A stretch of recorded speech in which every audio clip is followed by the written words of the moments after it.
അങ്ങോട്ട് ഇഷ്ടമല്ലായിരുന്നു. അങ്ങനെ ഒരു അട്ടായിപ്പോയിരുന്നു. അങ്ങനെ അപ്പോഴും എനിക്ക് എന്തെങ്കിലും എൻ്റെ വിഷമങ്ങളാണെങ്കിലും എന്തെങ്കിലും പറയാനായിട്ടാണെങ്കിലും എനിക്ക് വിളിക്കാനായിട്ടും അച്ഛൻ ഒരാളുണ്ട്. എനിക്ക് എന്തൊക്കെ ചെയ്യുന്ന എനിക്ക് എന്തൊക്കെ വിഷമമുണ്ടെന്ന് പറഞ്ഞാലും എനിക്ക് ഒരാളെ വിളിക്കായിരുന്നു അച്ഛൻ. യൂട്യൂബ് ചാനലുമായി സജീവമാണ് കിച്ചു സുധി. ജീവിതവിശേഷങ്ങളെല്ലാം സോഷ്യൽ മീഡിയയിലൂടെ പങ്കിടാറുണ്ട്. ഇപ്പോഴിതാ തൻ്റെ ജീവിതകഥ പങ്കുവച്ചിരിക്കുകയാണ് കിച്ചു. പൊതുവെ ഞാൻ അങ്ങനെയധികം സംസാരിക്കാറില്ല.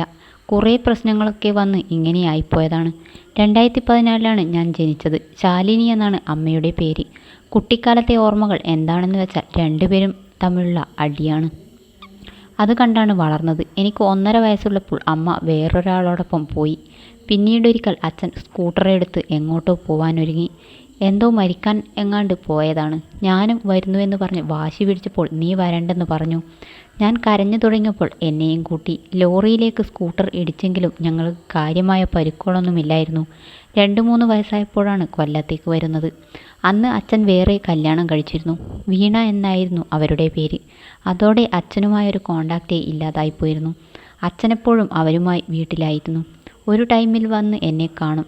ഞാൻ അച്ഛനെ സുധിക്കുട്ട എന്നായിരുന്നു വിളിച്ചിരുന്നത്. അതൊന്നും അവർക്കിഷ്ടമില്ലായിരുന്നു. അതിലും പ്രശ്നങ്ങളായിരുന്നു. അവരുടെ സെക്കൻഡ് മാരേജ് ആയിരുന്നു. അതിൽ 2 മക്കളുണ്ട്. അതൊന്നും എനിക്ക് ആദ്യം അറിയില്ലായിരുന്നു.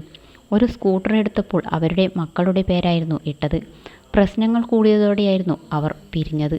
5ാം ക്ലാസ്സിൽ പഠിക്കുന്ന സമയത്താണ് രേണു ഇപ്പോഴത്തെ അമ്മയെ പരിചയപ്പെടുന്നത്.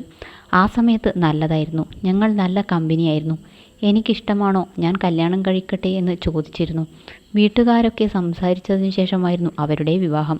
കൊല്ലത്തെ വീട്ടിലേക്കായിരുന്നു ആദ്യം പോയത്. ഇടയിൽ വഴക്കായപ്പോഴാണ് കോട്ടയത്തേക്ക് പോകുന്നത്. ആദ്യമൊക്കെ നല്ല രസമായിരുന്നു. പിന്നെയാണ് എന്തൊക്കെയോ പ്രശ്നങ്ങൾ തുടങ്ങിയത്. കമ്പ്യൂട്ടറിൽ ഗെയിമും കളിച്ച് ഒരു റൂമിൽ തന്നെ ഇരിക്കും. അച്ഛൻ വന്ന് ഫുഡ് തരും, അത് കഴിക്കും. അങ്ങനെയായിരുന്നു. ആ സമയത്താണ് കൊറോണ വരുന്നത്. അമ്മയുടെ വീട്ടുകാരുടെ ചെലവുകളെല്ലാം നോക്കിയിരുന്നത് അച്ഛനായിരുന്നു. അച്ഛനെ ആരോടും നോ പറയാൻ അറിയില്ലായിരുന്നു. 3 വർഷത്തോളം വീട്ടിനകത്തായിരുന്നു.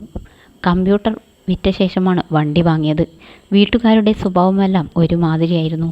വണ്ടിയൊക്കെ വാങ്ങിയ ശേഷമാണ് കൂട്ടുകാരുമായി അടുക്കുന്നത്. ഒറ്റപ്പെടലിൽ ചില ദുശീലങ്ങൾ തുടങ്ങിയിരുന്നു. കൊല്ലത്ത് വന്ന് നിന്നോട്ടെ എന്ന് വിളിച്ചു ചോദിച്ചിരുന്നെങ്കിലും അവർ സമ്മതിച്ചിരുന്നില്ല.